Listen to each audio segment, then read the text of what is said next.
GTA 6 prices are out, but still zero gameplay to be found. Then on top of that, which makes it a bit weirder. Now, of course, I know we're moving into a newer model and everything, business and technology wise, but I just kind of find it odd that we're still going to get a box, but we're just going to get a box with a code with no disc. I mean, probably it's because, I don't know, they want to move towards a newer era and your disc won't get stolen. But at the same time, the code can get stolen as well. I don't know. I don't know the reason why. And then on top of that, apparently you can get the base edition for 80 and then the ultimate for 100. But the ultimate is going to have more features and hairstyles and locations that the standard doesn't have. But my question is the standard just going to be a purposely unfinished version of the ultimate? Because for us to get the same game but not have the same locations, did they just go in and gut everything on purpose just so they can upcharge, and then we can have the option to go back anytime later in the time that we have the game to get that $20 so we can get all the hairstyles and locations and all that? Because if that's the case, that's kind of strange. Personally, I just feel like it's kind of weird. But we do get a vintage Vice City pack, which is kind of nice. We get all these features and the cars and everything, but I mean, I just kind of find it strange that it's just the same game but gutted, so you can pay $20 more. It's kind of odd.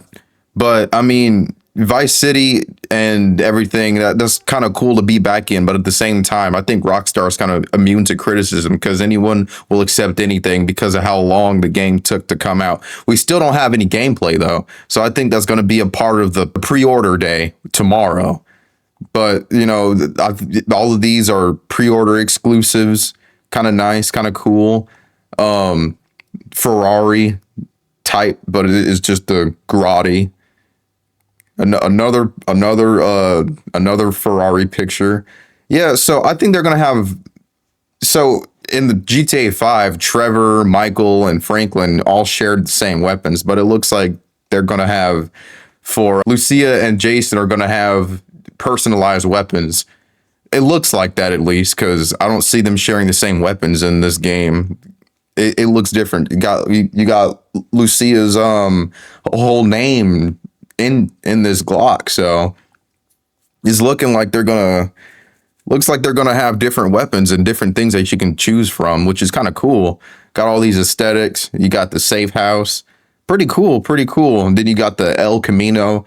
It looks like a Ford Torino face though, from 1970.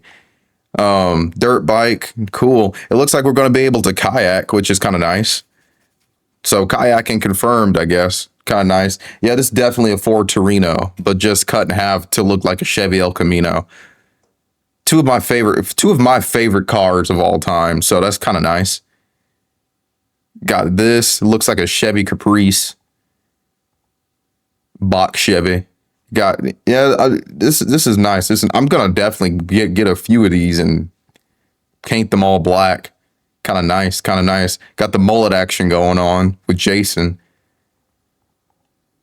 Man, the collar looks like real fabric. And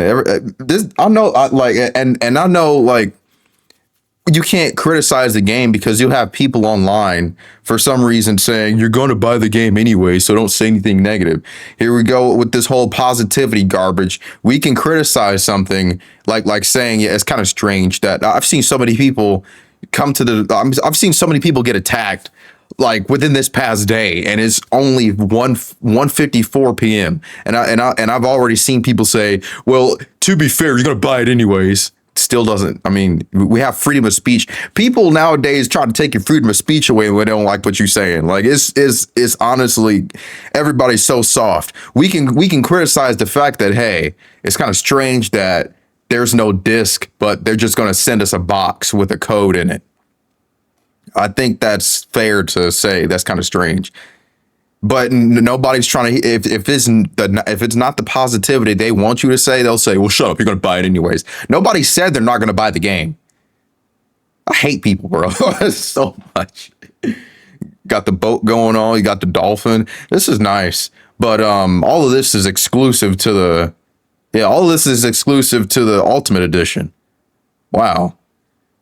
So it looks like you're just gonna have to pay the $20 if you want. I mean, at this point, I don't really see a point in getting the standard edition, to be honest. It's a nice off-roader. Yeah, I don't see the point in getting the standard edition, honestly. I don't really see the point because you're gonna have to get some of this stuff eventually. And it looks like you're just gonna have to get all of it at once. Man, this is, yeah, it's just, yeah, this all looks good. This looks great. Vice City. Yeah, yeah, all of this is definitely man, this is, wait a second, that's a Plymouth Barracuda right there. Nice, nice, nice. Got the Mopar action going on. Looks like a Ford Bronco from back in the day. Yep. Well, that's all that comes with with this edition. Honestly, kind of cool. Kind of cool, but I wouldn't see a point in getting the standard edition. Got the Vapid. It looks like a Chevy Bel Air, or whoever made the Bel Air. It's been a while. Car's like 60 years old. Hairstyles, outfits. Yeah, it's just the same stuff that we went over already.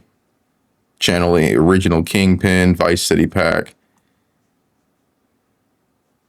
Yeah, well, yeah, I mean, they're definitely going to gut the game on purpose then.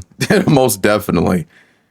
Most definitely. Now, personally, what I'm more curious about, well, first of all, the gameplay and everything, but also installation size. Like how many gigs, how much space does this game require and how much will it need? Because honestly, I'm kind of curious about that. I haven't heard a lot of, I mean, I've heard a few people talk about it, but not enough. I haven't heard too many people talk about the installation size and what the potential of that might be, or the curiosity about how much space it's going to cost to, man, that Chevy Caprice looks nice. But yeah, like how much size it'll cost to even download the game to begin with. That's what I'm more curious about. But yeah, I mean, to other people it might not matter, but to me, I don't know, man. Like of course the price and the price matters to a lot of people and all this other stuff and what you're gonna get, but for you to even get the game, you're gonna have to download it. So how much of that is going to cost? How many other games will I have to sacrifice for this game? That's what I want to know. But yeah, what are your thoughts on this Grand Theft Auto news before the pre-order? Share your thoughts down in the comment section below.